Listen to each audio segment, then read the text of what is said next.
Welcome back to Variant Quran. I'm Dr. Daniel Brubaker. Over the past year or so, and especially over the past several months, I have received a lot of response to my work, to my book, to these videos, and that is actually very flattering. It clearly talks about the perceived importance and the perceived significance of what I've been doing. Now, today I am just going to spend a few minutes. There's so much material out there, and there have been so many comments and discussions, but among those, there are some questions and challenges and accusations and assertions that seem to be resurfacing regularly, and so I just want to address a few of those. I will be spending some more time in coming days, weeks, months, answering your questions from the comments in the videos that you have been leaving. But today I just want to answer a couple of them that seem to pop up quite a bit. So one thing I will say about many of the responses that I have seen so far is that they tend to be coming from people who are, the most critical responses have been coming from people who are coming from a Muslim background, who have an apologetic view or a polemical view of these things and are really trying to defend a position that they hold, clearly personally hold, and feel to be important. And I don't fault anybody for taking that sort of position or for working to defend what they believe. I think that's an honorable pursuit if it's done in an honest way. What I have observed about these things is that they frequently come also from a non-academic, non-scholarly background. And that also I don't fault anybody for, because not everybody has the opportunity to take advanced studies in every particular subject or topic. And just because you have not done advanced studies in that topic does not mean that you are forbidden or off limits from talking about those things or thinking about them or discussing them. So it's okay to discuss things among people who don't have a solid academic background. That having been said, there are clues in almost every written document that I have seen and in every video response or other discussion that there are shortcomings academically and from a scholarly perspective. Among these are for example, the incorrect use of the incorrect transcription, including of the word Quran itself. And in Arabic, there are two letters that get represented carelessly by an apostrophe when transcribing, which is not really correct. And those letters are Ain and Hamza. The correct way of writing the word Quran, which is not written with an Ain, is with the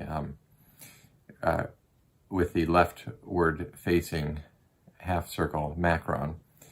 And because the forward facing or rightward facing half circle macron represents the letter Ain, which does not exist in the word Quran. So that would be incorrect if the forward-facing macron is used, or if a forward-facing apostrophe is used. Now, the apostrophe is sort of a careless way of writing it, because it's not always easy to insert the macron when you are writing or typing. But I just want to point that out, that when you do see the word Quran written that way, that it is a mark that somebody does not have a very strong background in Arabic or in Arabic transcription. That's number one.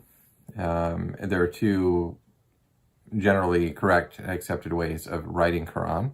If you write it with the macron, you should also write it with the other macron over the A to show the long aleph with the mada over it that occurs in the word Quran. Or you can write it without them altogether, Quran. So both of those are correct ways to write Quran, and in English. So that's number one, just a clue if you want to look at something and judge the quality of it. The next thing that I'll mention is the question that seems to come up again and again lately, the assertion that there are earlier manuscripts that contain the Uthmanic Rasm, so to speak, what is called the Uthmanic Rasm, than the ones that I'm showing corrections in. And this typically is presented as a suggestion that Therefore, there's nothing to be concerned about here. There's nothing to see here because there's an earlier manuscript that has it the quote-unquote right way. Well, I have never presented these things with an assertion that there is no earlier manuscript with the so-called correct reading or the standard reading. Now, obviously, that is something worth considering and looking at over time to see when these corrections or variations, if there are variants, when do they occur? Do they recur in multiple manuscripts, and so forth? But this is intended to suggest that these things that I have found are mere scribal errors or mistakes. Now, it is possible that a number of these things are mere scribal mistakes, even some of the ones that may not initially look like they are scribal mistakes. I have never denied that. I have given you my judgment about these things and my assessment of them, and that's okay. And if somebody else wants to come and challenge that, that's fine. And the emergence of further data and information could also challenge or modify our view of these things. This is how the pursuit of knowledge works. This is how academics who are honest work with their material and so forth. And so we don't hold on to things with an iron grip and refuse to let go of them. We just look at them and think about them and get into discussions with other people who have maybe looked at them from a different angle or who have more information or different information than we do. That's how it works. But I think that there's been a misunderstanding of my assertions. Now, I did not make one of the humorous things to me about the earlier review, which, by the way, Hytham Sidki wrote a review of my book, which appeared in an academic journal about a year ago now. And that response to that review is coming. I wasn't quite sure whether to respond to it at first, but I have now written a response to it, and you will be able to see that very soon. A couple of comments about that.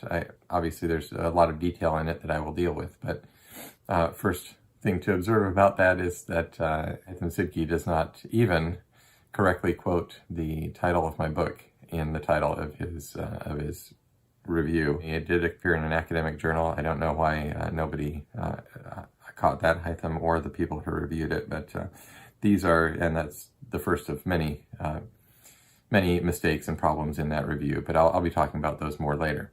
But the thing that Hytham says, and that others have said, is, well, that they haven't said, but they've asserted that there is a thesis to my book or to my work. And it surprised me when I saw that assertion because I didn't recall having stated a thesis.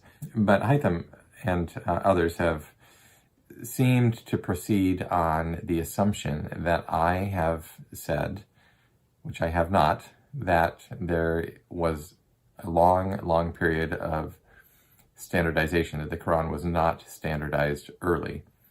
Now, I have never said that the Quran is not standardized early.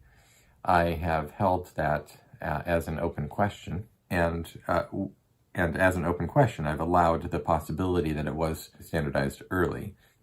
There are indications that would seem consistent with something like an early standardizing event. My work has been focused on how widespread and accepted the text was throughout the time in the centuries following the initial delivery of the Quran. So if, let's assume, for the sake of argument, there was an early standardization, this would not mean that necessarily there was not continued disagreement or slightly variant perceptions about what was the correct text of the Quran at some later date and in certain areas. And so my own, I won't say thesis because I haven't really presented a thesis yet, but my own assertion on this subject has been much more subtle, really, that there appears to be a certain degree of variance, a certain small degree of variance in the perception of what is the correct text of the Quran at certain points in the Quran and at certain times and places of the production of these manuscripts. So that's really important to clarify. Okay, let's see. So just dealing with a couple of other things. There is another recurring theme of defining the Quran as only those things which match what is considered to be the so-called Uthmanic Rasim.